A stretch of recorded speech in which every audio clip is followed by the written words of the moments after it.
প্ৰিয় দৰ্শক আৰু এটি নতুন ভিডিঅ'লৈ আপোনালোকক স্বাগতম জনাইছোঁ। আসাম পুলিচৰ যেটো কম্পিটিটিভ এক্সাম চলিব ইয়াৰ ওপৰত ভিত্তি কৰি আজিৰ ভিডিঅ'টো লৈ আহিছোঁ আৰু আজিৰ ভিডিঅ'টোত মই কিছুমান গুৰুত্বপূৰ্ণ জিকে লৈ আহিছোঁ আৰু এই জিকেবিলাক অতি বেছি গুৰুত্বপূৰ্ণ কম্পিটিটিভ এক্সামৰ কাৰণে আসাম পুলিচৰ কাৰণে অতি বেছি গুৰুত্বপূৰ্ণ। গতিকে ভিডিঅ'টো শেষলৈকে চাব আৰু আজিৰ ভিডিঅ'টোৰ প্ৰশ্নবিলাক প্ৰিভিয়াছ কোৱেশ্যনৰ পৰা তুলি দিয়া হৈছে। গতিকে ভিডিঅ'টো শেষলৈকে চাব। আজিৰ ভিডিঅ'টোৰ প্ৰথম প্ৰশ্নটো আছে প্ৰতিমা কবিতা পুথিৰ কবিগৰাকীৰ নাম কি? প্ৰশ্নটো সুধিছে প্ৰতিমা কবিতা পুথিৰ কবিগৰাকীৰ নাম কি? ইয়াৰ শুদ্ধ উত্তৰটো হ'ব অপশ্যন এ চন্দ্ৰকুমাৰ আগৰৱালা। পৰৱৰ্তী প্ৰশ্নটো হৈছে জোনাকীৰ প্ৰথম সম্পাদক কোন আছিল? ইয়াৰ শুদ্ধ উত্তৰটো হ'ব অপশ্যন বি চন্দ্ৰকুমাৰ আগৰৱালা। পৰৱৰ্তী প্ৰশ্নটো হৈছে অৰুণোদয়ৰ প্ৰথম সম্পাদক কোন আছিল? এই প্ৰশ্নটো বহুতবাৰ আহিছিলে আগতেও, গতিকে এইবাৰৰ কাৰণে অতি বেছি গুৰুত্বপূৰ্ণ। প্ৰশ্নটো সুধিছে অৰুণোদয়ৰ প্ৰথম সম্পাদক কোন আছিল? ইয়াৰ শুদ্ধ উত্তৰটো হ'ব option D Nathan brown.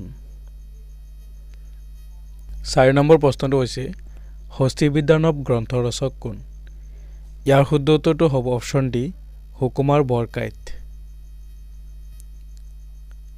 5 number প্ৰশ্নটো হৈছে কথাগীতাৰ ৰচক কোন? ইয়াৰ শুদ্ধ উত্তৰটো হৈছে অপশ্যন বি ভট্টদেৱ। পৰৱৰ্তী প্ৰশ্নটো হৈছে নামগোহাৰ ৰচক কোন? আৰু নামগোহাৰ ৰচক হৈছে ইয়াৰ শুদ্ধ উত্তৰটো হৈছে অপশ্যন এ মাধৱদেৱ। 7 নম্বৰ প্ৰশ্নটো হৈছে শংকৰদেৱৰ প্ৰথম কাব্যগ্ৰন্থখনৰ নাম কি? ইয়াৰ শুদ্ধ উত্তৰটো হ'ব অপশ্যন চি হৰিশ্চন্দ্ৰ উপাখ্যান। 8 নম্বৰ প্ৰশ্নটো হৈছে অসমীয়া সাহিত্যৰ সংস্কৃতিৰ প্ৰাণপুৰুষ কোন? ইয়াৰ শুদ্ধ উত্তৰটো হৈছে অপশ্যন বি শংকৰদেৱ। 9 নম্বৰ প্ৰশ্নটো হৈছে কোনটো প্ৰাণীৰ তেজ বগা হয়? ইয়াৰ শুদ্ধ উত্তৰটো হৈছে অপশ্যন চি। পৰৱৰ্তী প্ৰশ্নটো দিয়া আছে এজন প্ৰাপ্তবয়স্ক মানুহৰ শৰীৰত কিমান লিটাৰ তেজ থাকে? ইয়াৰ শুদ্ধ উত্তৰটো হ'ব অপশ্যন চি 5 পৰা 6 লিটাৰ। পৰৱৰ্তী প্ৰশ্নটো দিয়া আছে ইনচুলিন নিঃসৰণ কৰা গ্ৰন্থিটোৰ নাম কি? ইয়াৰ শুদ্ধ উত্তৰটো হৈছে অপশ্যন চি অগ্নাশয়। পৰৱৰ্তী প্ৰশ্নটো হৈছে ডিএনএ কোনে আৱিষ্কাৰ কৰিছিল? তলত 4টা অপশ্যন দিয়া আছে আৰু ইয়াৰ শুদ্ধ উত্তৰটো হ'ব অপশ্যন বি ফ্ৰান্সিছ ক্ৰিক। পৰৱৰ্তী প্ৰশ্নটো হৈছে তেজ গোট মৰাৰ বাবে দৰকাৰী ভিটামিন কোনটো? এইটো প্ৰশ্ন প্ৰায় আহি থাকে আৰু এইটো শুদ্ধ উত্তৰ হৈছে অপশ্যন বি ভিটামিন কে। পৰৱৰ্তী প্ৰশ্নটো হৈছে ভাৰতৰ সৰ্ববৃহৎ বন্দৰ কোনটো? একেবাৰে সহজ এটা প্ৰশ্ন। ইয়াৰ শুদ্ধ উত্তৰটো হ'ব অপশ্যন বি মুম্বাই। 15 নম্বৰ প্ৰশ্নটো দিয়া আছে পৃথিৱীতকৈ সূৰ্য কিমান গুণ ডাঙৰ?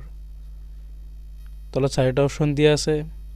ইয়াৰ শুদ্ধ উত্তৰটো হৈছে অপশ্যন এ 13 লক্ষ গুণ ডাঙৰ।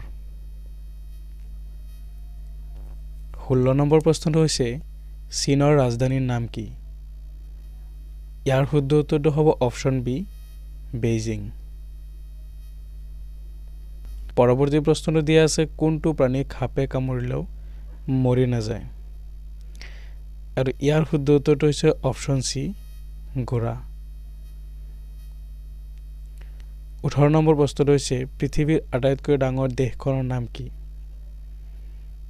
ইয়াৰ শুদ্ধ উত্তৰটো হৈছে অপশ্যন ডি ৰাছিয়া।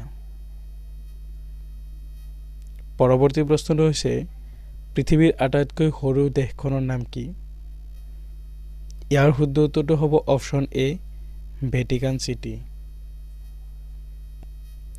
আজিৰ ভিডিঅ'টোৰ একেবাৰে লাষ্ট প্ৰশ্নটো হৈছে পৃথিৱীৰ মুঠ কিমানখন স্বাধীন দেশ আছে আৰু ইয়াৰ শুদ্ধ উত্তৰটো হ'ব অপশ্যন ডি 195খন 195খন